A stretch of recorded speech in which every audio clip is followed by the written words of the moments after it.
It's the end of week one at the COP26 climate conference in Glasgow, and world leaders have already made some big commitments. More than 40 countries have promised to phase out coal by 2050, and another 100 leaders have pledged to end and reverse deforestation by 2030. The US and EU, meanwhile, announced that they would partner up to cut methane emissions.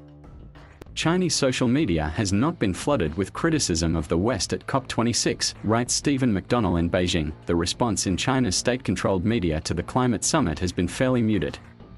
It's not that ordinary people in China don't know that the conference is taking place, but the coverage of it has definitely been downplayed.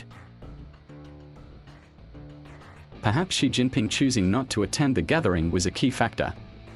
To report on it might draw attention to the fact that, unlike other major nations, nobody represented China at leader level. Also, China's media is of the Communist Party and for the Communist Party. Coverage of anything involving Mr. 11, who is the General Secretary of the party, is tightly controlled. Media outlets here would not ignore such a meeting, to which Mr. 11 sent a message in lieu of an appearance, unless they had been ordered to. Of course, the conference has, at various points, been referred to. Nationalist stirrers, like those featured in the Global Times, have criticized US President Joe Biden, particularly after he singled out his Chinese counterpart for not showing up. But Chinese social media have not been flooded with criticism of the West at COP26, it's all been fairly subdued. Perhaps, for climate scientists wanting to build a sense of urgency and momentum out of this summit, ignoring what's happening there may be worse than attacking it. It's all about domestic politics, writes Laura Trevelyan in New York. President Biden was determined to use COP26 to showcase American leadership on climate on the world stage, but, as MSNBC opinion columnist Hayes Brown noted, first of all, he had to apologize. Since President Trump pulled the US out of the Paris Climate Accord, that put us sort of behind the eight ball a little bit, he acknowledged on the summit's first day. The US has a seesaw approach to global climate agreements depending on which party has the presidency. So Americans know that whatever is agreed in Glasgow could be reversed by a Republican president in 2025. The conservative-leaning Wall Street Journal pointed out that President Biden tried to paint Russia and China as isolated holdouts to a global consensus on reducing emissions, but efforts by the US and its allies failed to get Moscow and Beijing to budge. At home, it's the position of Democratic Senator Joe Manchin, a crucial vote when it comes to getting a $500 billion climate plan through Congress, that's getting attention. Mr. Manchin is from a coal-producing state, West Virginia, and when he said he had lingering concerns about the spending package, headlines declared, Biden's climate pledge risks being undermined by holdout senator. There is no sense of a climate emergency in Russia, writes Steve Rosenberg in Moscow. Go compare. A British newspaper headline this week, Queen's plea to save our fragile planet. Russia's most popular daily, should we really be scared of global warming? It concluded we shouldn't, claiming there are positive consequences of global warming, lower heating bills, more accessible shipping routes. There's no sense here of a climate emergency. Not that the Kremlin denies there's a problem. It points out that the climate in Russia is warming 2.5 times faster than the world average. It sent a big delegation to Glasgow. No president, though. Vladimir Putin appeared by video screen only. Still, Russia promises to be carbon neutral by 2060. It signed the Glasgow Declaration on Forests and Land Use, pledging an end to deforestation by 2030. But it wouldn't sign up to cutting methane emissions 30% by 2030. Russia is a fossil fuel superpower and wants a smooth transition to greener energy.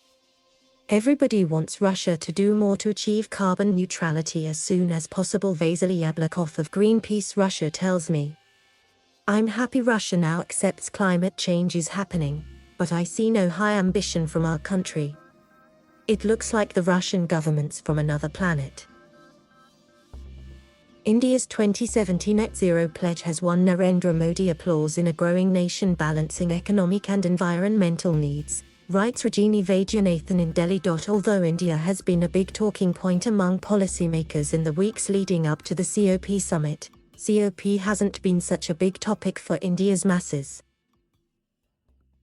But on Monday, when Prime Minister Modi announced that the country would commit to net zero by 2070, many who weren't paying much attention to goings-on in Glasgow finally took note. Mr. Modi's address was broadcast on prime time here, and while some around the world are frustrated India is signing up to meet these goals 2 decades later than the global 2050 target, here the pledges were seen as pragmatic in a growing country which needs to balance both economic and environmental needs. They were also viewed by many as a reminder that the PM won't succumb to pressure when the West has long reaped the benefits of growth while polluting. As Mr. Modi reminded the summit, India, which is 17% of the world population, is responsible for less than 5% of emissions, a line that many here applauded.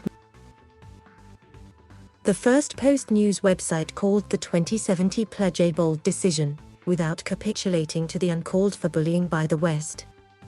And climate experts here say India's 4 shorter-term goals, to scale up renewables and reduce carbon emissions by 2030 are also significant. Australia's part in the COP26 summit is overshadowed by politics, writes Shane McCallum in Sydney. Part of Scott Morrison's job at COP26 was to explain to the world how he was going to deliver on net zero by 2050 without phasing out coal.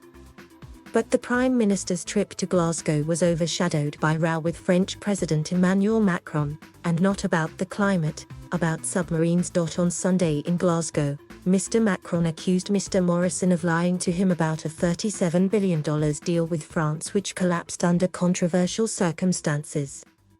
Mr. Morrison replied by saying his nation would not accept sledging or slurs. And so this past week, rather than discussing the pressing climate debate and what Australia had achieved at COP26, most of the commentary here has been about Mr. Morrison's character and whether the row will affect his standing domestically.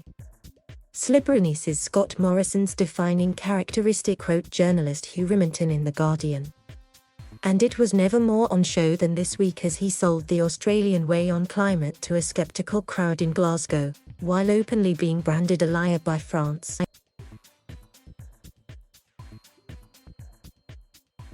Thank you for watching. Please subscribe.